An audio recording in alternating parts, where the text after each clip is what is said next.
আবার আজকের যে ঘটনাটা সেটা হচ্ছে যে আহ, বাবার রাধাকুণ্ডের ঘটনা, এবং সেখানে কিছু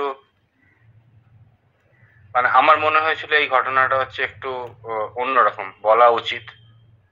বাবার যে লীলা, কিরম ভাবে বাবা লীলা করেন তার একটা মানে উদাহরণ ছিল। তো আমার খুব ইচ্ছে ছিল বাবার সঙ্গে কোনো একটা সময় রাধাকুণ্ডে যাবার। তো এরকম একখান সুযোগ এসে গিয়েছিল।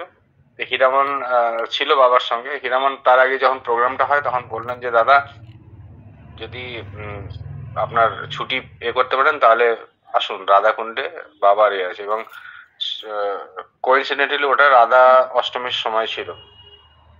তো আমি মানে যাই হোক কোনো রকম ভাবে ছুটি টুটি ম্যানেজ করে প্ল্যান করলাম যে যাব। এবং বাবার ওখানে সে রাধা অষ্টমীর ওই সময়টাকে ধরে আর কি 2 দিন 3 দিন প্লাস মাইনাস করে যাবার করলাম। বাবার তখন ওখানে দানও ছিলেন, আর বাবা ছিলেন ওখানে অনেক কয়েকদিন। তো রাধাকুণ্ডে খুব এক্সাইটমেন্ট, কারণ তখন প্রথমবার রাধাকুণ্ডে যাচ্ছি। তো বাবা ফোন করে করলেন। তারপরে আমি যখন পৌঁছানোর পরে রাধাকুণ্ডের এটা পরিক্রমা পরিক্রমা বা এসব জিনিসগুলো ছিল। আহ, বাবার ছিল যে গোবর্ধন পরিক্রমা করুন। গোবর্ধন পরিক্রমা বাবার কৃপাতে হলো। গোবর্ধন পরিক্রমার কিছু ঘটনা যেটা হচ্ছে যে মানে বাবা যেরকম ভাবে বলে দেন যে আমাদের যে পথে আমরা চলবো তার পথের নির্দেশ হিসেবে বাবা দিয়ে দেন। আমরা যদি এটা ফলো করতে পারি খুব সুন্দরভাবে সেটা হয়। তো বাবা বললেন যে তোমরা অটো নিয়ে যাবে। হ্যাঁ, অটো বা টোটো যেটা আছে সেটা নিয়ে একটা ভাড়া করবে, আর সঙ্গে রাখবে। হুম। কারণ অনেকটা রাস্তা তো, যদি কোনো সময় দরকার হয়। তো আমরা ডিসাইড করেছিলাম, আমি আর সুব্রত করেছিলাম, আমরা ডিসাইড করেছিলাম যে আমরা আহ, হেঁটেই হেঁটেই করব। পুরো প্রদক্ষিণাটা পরিক্রমাটা হেঁটেই করব। তারপরে অটো আমাদের সঙ্গে থাকবে, অটো বাইরে বাইরে যাবে, আমরা করে দেবো। এবং সেই যে বৃন্দাবন পরিক্রমা, গোবর্ধন পরিক্রমার যে এটা মানে এত সুন্দর পরিক্রমা হয়েছিল, আমরা পুরোটাই হেঁটে করেছিলাম।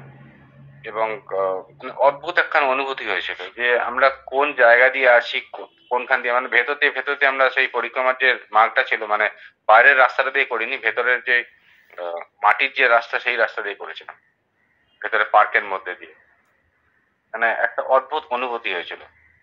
আর তারপরে গোবর্ধন পরিক্রমা করার পরেও, মানে সেই দিনই 21 কিলোমিটার হাঁটার পরেও আমরা আবার মামনিদি বললো যে আমরা চলুন আমরা ইয়েতে যাই বাবার সঙ্গে, মথুরা ঘুরে আসি। সেই দিনই প্রায় আরো 8 কিলোমিটার হাঁটা হলো। কিন্তু বাবার সঙ্গে থাকার পরে মনে হয় না যে কোনো জিনিসের কোনো ক্লান্তি আছে। মানে ঠিক সেই ভোরবেলা ঘুম ভাঙে, সেই হয়, কোনো ক্লান্তি নেই, কিছু নেই, মনে হচ্ছে যেন কেউ এনার্জি একখানা দিয়ে দিয়েছে। মানে মহাপুরুষের সঙ্গ করার পরে এই এনার্জিটা ফিল করা যায়। তো রাধা অষ্টমীর দিন আমরা ঠিক করেছিলাম, মানে আমি আর হীরামন ছিলাম, আমি হীরামন রিঙ্কু, আমরা ঠিক করেছিলাম যে আমরা বাবার সঙ্গেই থাকবো। এবং বাবার যে যে রাধারানীর দর্শনটা, বাবার সঙ্গে রাধাকুণ্ডে, এবং উম, রাধা অষ্টমীর দিন রাধারানী আসেনি কোনো না কোনো রূপে, এটা আমি শুনেছিলাম। এবং বাবাকে কোনো একটা সময় জিজ্ঞেস করাতে বাবা বলেছিলেন হ্যাঁ, হেসেছিলেন, কিছু বলেননি। মানে এটা হচ্ছে অ্যাফার্মেশন যে আমি ঠিক বললাম, বাবা হেসে করলেন। তো সেই দিন রাধা অষ্টমী, রাধাকুণ্ডে, মানে ওই সুযোগটা করা যাচ্ছে না। আমি বললাম যে মানে সব ভক্তরা প্ল্যান করেছিল যে আমরা পুরো ঘুরবো, রাধাকুণ্ড ঘুরবো, প্রচুর আছে, প্রচুর লোক হয়, ঘুরবো, মন্দির দেখবো, রাধারানী করবো। কিন্তু আমি, হীরামন, রিঙ্কু, আমরা তিনজনে করেছি যে আমরা বাবার সঙ্গেই থাকবো, বাবার সঙ্গেই থাকবো। তো এবার ভোরবেলায় তখন বাজে প্রায় 6টা। আমি মামনিদিকে ফোন করেছি যে মামনিদি আমি আসছি। উম, আমরা ছিলাম একটু দূরে, বাবা যেখানে ছিলেন তার থেকে একটু দূরে। আহ, রিঙ্কু আর হিরামন ছিল বাবার সঙ্গে, মামনিদি ছিল। তো মামনিদি বলছে বাবার তো খুব শরীর খারাপ, বাবা সকাল 3টে থেকে মানে অনবরত বাথরুম যাচ্ছে, প্রায় 7বার 8বার 3টে থেকে বাথরুম যাচ্ছে। যে বাবার শরীর খুব খারাপ। তো আপনি একটা কাজ করুন, আর কি জলের বোতল নিয়ে আসুন বাবার জন্য, কিছু ওষুধ টষুধ আছে। তো আমি তখন জলের বোতল নিয়ে আমি দৌড়াতে দৌড়াতে পৌঁছেছি, দেখি বাবা শুয়ে আছেন। তখন প্রায় 6:30 বাজে। বাবা শুয়ে আছেন, শরীরটা খুব খারাপ। মামনিদি বলছে যে কি করা যায় বলুন তো। মামনিদি কোনো ইয়ে নেই, আমরা আছি বাবার সঙ্গে, আপনারা যান, আপনার যেরকম প্রোগ্রাম আছে সেরকম প্রোগ্রাম করুন, কোনো অসুবিধা নেই, আমরা আছি। বাবার কোনো ইয়ে হলে হীরামান আছে, ওষুধ দেবে, বাবা ঠিক হয়ে যাবে। হ্যাঁ, আমরা ঠিক ইয়ে করে নেব। তো সব মানে বামুনিদের ড্রেস ইয়ে করে সবাইকে নিয়ে তখন 7:30 7:30 বাজে মামুনিদের বেরোলেন সবাই, মানে ঘরটা খালি হয়ে গেল। আমি বললাম থাক, বাবাকে দেখি, বাবাটা ইয়ে করতে হবে। বাবা শুয়েছিলেন তখন পর্যন্ত।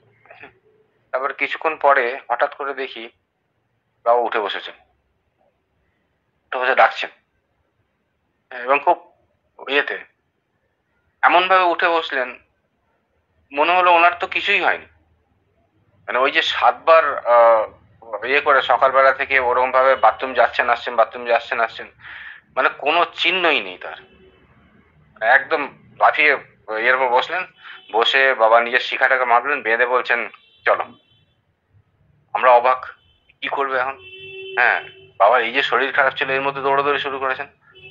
তো বলছে যে কিছু না, ইরামান বলছে আলু সেদ্ধ করো। আমাকে বললো তুমি একটা কাজ করো, তুমি যাও এখানে এই দোকান থেকে ইয়ে নিয়ে এসো, সামা চাল নিয়ে এসো, সামা চাল হবে। মানে প্রচন্ড অস্থিরতা। আর সঙ্গে সঙ্গে এক ইমিডিয়েট করো, হিরামানকে বললো ইমিডিয়েটলি তুমি আলু আলু এ করো, আলু বসাও, আর তুমি যাও এখান থেকে নিয়ে এসো। আমার মনের মধ্যে হচ্ছে যে কি হচ্ছে ব্যাপারটা বুঝতে পারছি না। তো বাবা এরকম শরীর খারাপ ছিল, হঠাৎ করে উঠে দাঁড়িয়ে এরকম ভাবে বলছেন, এবং মনে হচ্ছে যেন কিছুই হয়নি। তো আমি তো দৌড়েছি ইয়েটা আনতে, এবং এই আশ্রম থেকে দৌড়ে যখন আমি যাচ্ছি ইয়েতে সামাচালটা আনতে, তখন থেকে রাস্তায় একজন অর্ধনারীশ্বর, মানে মহিলার বেশে, একদম পুরো মানে রাধারানীর সাজ যেরকম থাকে সেই রাধারানীর সাজে, রাজস্থানী সেই মানে ওদের ওখানকার যে ঘাগড়া বা ইয়ে করা ওই রকম সাজে একজন আসছেন। ওই রাস্তাতেই আসছেন, তো অনেকগুলো বাড়ি তো আছে, কোথায় আসতে পারে না। তবে মনের মধ্যে মনে হচ্ছে বাবার কাছে তো যাচ্ছেন না, মনের মধ্যে প্রশ্ন। তারপরে যাই হোক, দোকান থেকে কিনে দৌড়েছি, উপরে উঠে দেখি উনি বাবার সামনে বসে আছেন।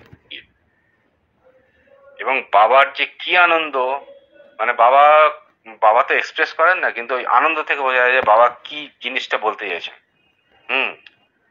তো আমরা সব ওনাকে ঘিরে বলছি, বাবা বাবা বলছেন আমাকে আজকে না, ওনাকে প্রণাম করো, ওনার সঙ্গে কথা বলো, ওনার সঙ্গে ইয়ে করো, ওনার সঙ্গে কীর্তন করো।